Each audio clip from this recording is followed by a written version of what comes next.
हरे कृष्णा राधे दोस्तों। आज की वीडियो में हम जानेंगे बैकुंठ चतुर्दशी की पूजा कैसे की जाती है। बैकुंठ चतुर्दशी महादेव ने विष्णु जी को क्या वरदान दिया इस दिन पूजा क्यों की जाती है। हरिहर मिलन बैकुंठ चतुर्दशी पर होता है जो कार्तिक मास शुक्ल पक्ष की चतुर्दशी मनाई जाती है। इस दिन भगवान विष्णु और भगवान शिव जी का मिलन होता है, एक साथ मिलन होता है। जब 4 महीने के लिए भगवान विष्णु जी निद्रा योग में रहते हैं। बैकुंठ चतुर्दशी कार्तिक मास में मनाया जाता है। इस दिन भगवान शिव भगवान विष्णु को सृष्टि चलाने की जिम्मेवारी सौंपते हुए यह चतुर्मास के बाद भगवान विष्णु की पुनः बैकुंठ लौटने का भी प्रतीक माना जाता है, इसलिए इस दिन बैकुंठ चतुर्दशी की पूजा की जाती है। इस दिन भगवान हर हर की शिव जी के साथ मिलन होता है, इसलिए व्रत को किया जाता है और ये इसमें पूजा की जाती है। ये पूजा बहुत ही सिंपली होती है, चलिए करके दिखाते हैं। और ये व्रत अगर व्रत नहीं भी कर रहे हैं तो सिर्फ पूजा भी कर सकते हैं। तो चलिए पूजा शुरू करते हैं, आज की वीडियो में बने रहिएगा। तो फ्रेंड्स यहाँ देखिए चौकी मैंने लगा ली है पूजन करने के लिए। लाल वस्त्र या पीले वस्त्र यहाँ बिछा लीजिएगा चौकी के ऊपर। उसके ऊपर हम विष्णु भगवान की फोटो रखेंगे, महादेव की फोटो रखेंगे। मूर्ति है तो मूर्ति भी रख के पूजन कर सकते हैं। तो तस्वीर के अंदर भगवान गणेश जी का चित्रपट बना हुआ है तो इसी में हम पूजन कर लेंगे। अलग से भगवान गणेश जी का विराजमान नहीं करेंगे क्योंकि चित्रपट में भगवान गणेश जी का चित्रपट बना हुआ है तो इसी में हम साथ में पूजा कर लेंगे। कलश स्थापना करने के लिए इसमें सुपारी, कमलकट्टे, लौंग, इलायची, एक हल्दी के गांठ मैंने डाल दिया है। जल भर लिया है। जल भरने के बाद पान के पत्ते या तो अशोक के पत्ते हैं तो या तो आम के पल्लू लगा लीजिएगा। इसके ऊपर हम थोड़ी सी अनाज रखेंगे, एक प्लेट में अनाज रखेंगे। तो यहाँ देखिए कलश स्थापन हो गए। आप चाहे तो बिना कलश के भी पूजा कर सकते हैं। तो कलश भी स्थापन करके पूजा की जाती है क्योंकि साल भर का एक एक पूजा होता है, साल में एक ही बार पूजा होता है। तो इसमें हम कलश स्थापना करके भाव रूपी स्नान करा देंगे सभी के ऊपर। कलश के ऊपर दीपक जलाना है तो इसमें कोई भी अनाज ले लीजिएगा, चावल, गेहूं, कोई भी धान भी ले सकते। तो मैंने यहाँ गेहूं प्लेट पे रखकर उसके ऊपर मैंने एक एक घी के दीपक जला लूँगी। तो कलश के ऊपर घी जलाना है, घी के दीपक जलाना है।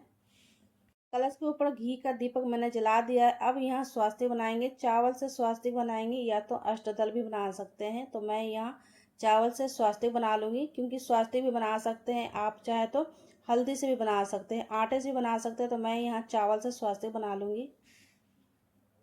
तो स्वास्तिक बन गए हैं। स्वास्तिक बनाने के बाद अब सभी भगवान को हम कलावा वस्त्र रूपी पहना देंगे। भगवान विष्णु जी को, महादेव को कलावा वस्त्र रूपी पहना देंगे।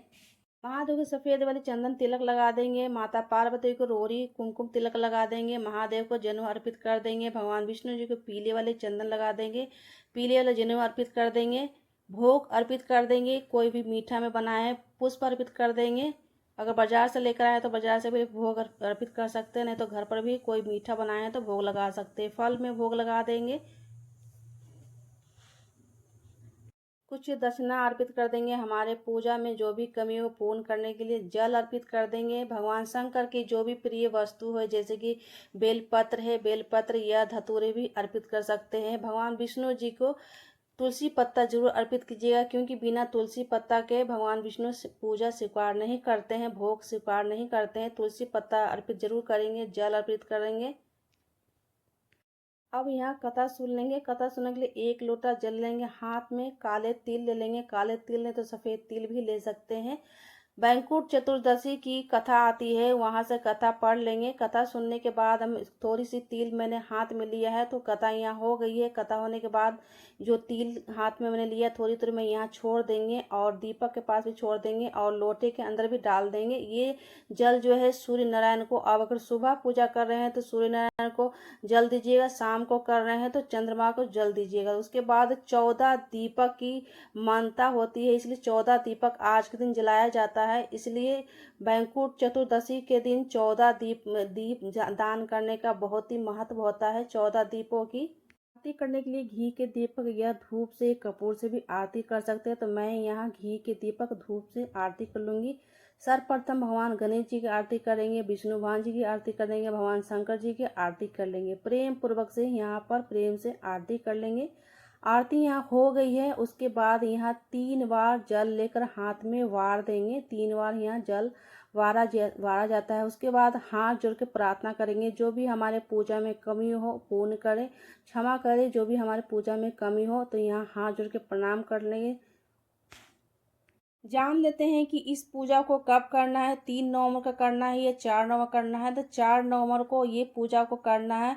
वैकुंठ चतुर्दशी की पूजा व्रत भी कर सकते हैं, या व्रत नहीं भी करते हैं तो सिंपली पूजा भी कर सकते हैं। इस दिन पूजा करना बहुत ही शुभ माना जाता है। पूजा आपको 4 नवंबर को करना है, मंगलवार के दिन। सुबह सुबह कर सकते हैं, शाम के समय भी कर सकते हैं, किसी समय भी पूजा कर सकते हैं। व्रत नहीं भी कर रहे हैं फिर भी पूजा आप कर सकते हैं। 14 दीप दान करने के लिए शाम के समय दीप दान कर सकते हैं, या सुबह जल्दी ब्रह्म मुहूर्त में भी दीप दान कर सकते हैं। इस दिन 14 दीप की सबसे ज्यादा महत्व मानी जाती है, वैकुंठ चतुर्दशी के दिन।